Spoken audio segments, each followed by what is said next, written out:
start with the tactical. You're the business leader. You want your team to still be able to be safe and do their job well. So David, set us up with some of the things that the leader might do on the tactical front. So, within the tactical, if you really boil it all down as a leader, Pete, a leader has three primary responsibilities. Number one is set the vision and set the goals for the week, the month. The next is provide resources. And the third one is remove barriers. So as you think through these tactically, is what do you need to accomplish, within the team, number one, and then what do each of your team members need to accomplish within the week, the day, and tactically, how do you get that all done? So being really clear about what expectations are. Absolutely. And, with expectations, it's, for some individuals, they need a high level of detail. Okay. And Pete, we know those individuals, right? That require steps 1 through 10, A through Z, give me every single step that I need to accomplish. Mm-hmm. Then you have others tactically that need to understand the objective, need to understand what the output or the outcome is that you're looking for as a leader, and then get out of their way.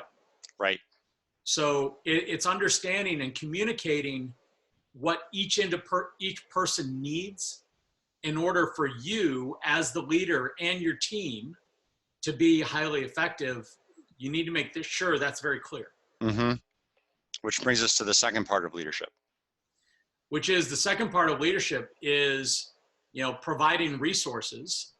So part of that, part of the resources are what are the touches that each person needs tactically, right? And, what does that look and feel like?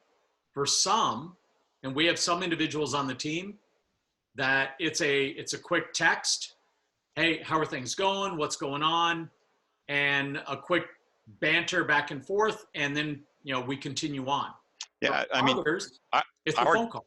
And our texts have been flying since 7 o'clock this morning. Between you and I and Renee and Renee, if you don't know the name, she's our chief of staff, and directly keeps me honest and David directed, and we who's got what when, and we had our 8 o'clock meeting turned into a phone call this morning. It's meant to be at a coffee shop that we had heard the rumor that the coffee shop was actually closed this week. And so just did with schools and all that other stuff. So, that was like, hey, let's go through the schedule today. What do we've got coming up? Who's got what? Renee, you take care of these. I'll take care of, that kind of banter. And I haven't spoken voice to voice to Renee yet today, but man, we have texted a ton, and we're taking care of stuff, right? So to your point, that works very well in that way. Right. Let's talk about just rounding it out. By the way, you notice these are normal expectations of a leader, and it just so happens that in this dispersed reality where you are now working from home, where there's slight tweaks and modifications to still effectively do what we're talking about. So round out the last leadership point on the tactical side of what you do when you have to work remotely. Well, and the third one is remove barriers, and understanding, with each individual, what you need to do as a leader tactically to help them remove those barriers. Are those, for some, it's a frequent touch, every hour, couple hours. Hey, how are things going? Any issues on this really intense project I know you're working on? What can I do to help?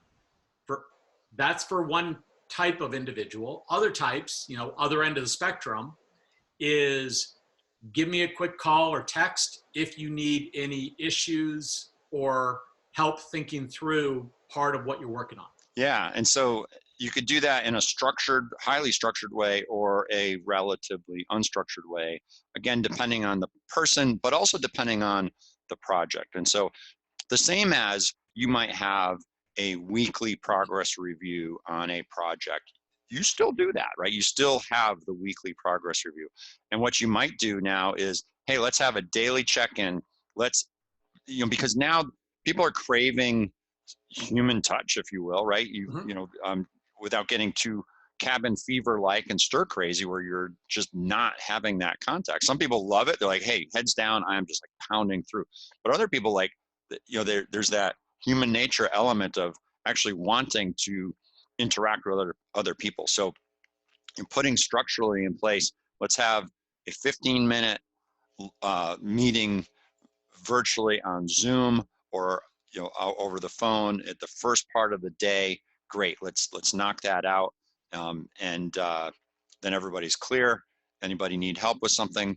Boom, boom, boom, boom, and then off you go. And then maybe there's an end of day, or if you have a once a week, okay, guys, let's do our Thursday 10 o'clock at 10 o'clock on Thursday, right? You still have that. You just change it from being in a conference room to in a Zoom meeting, for example. So right.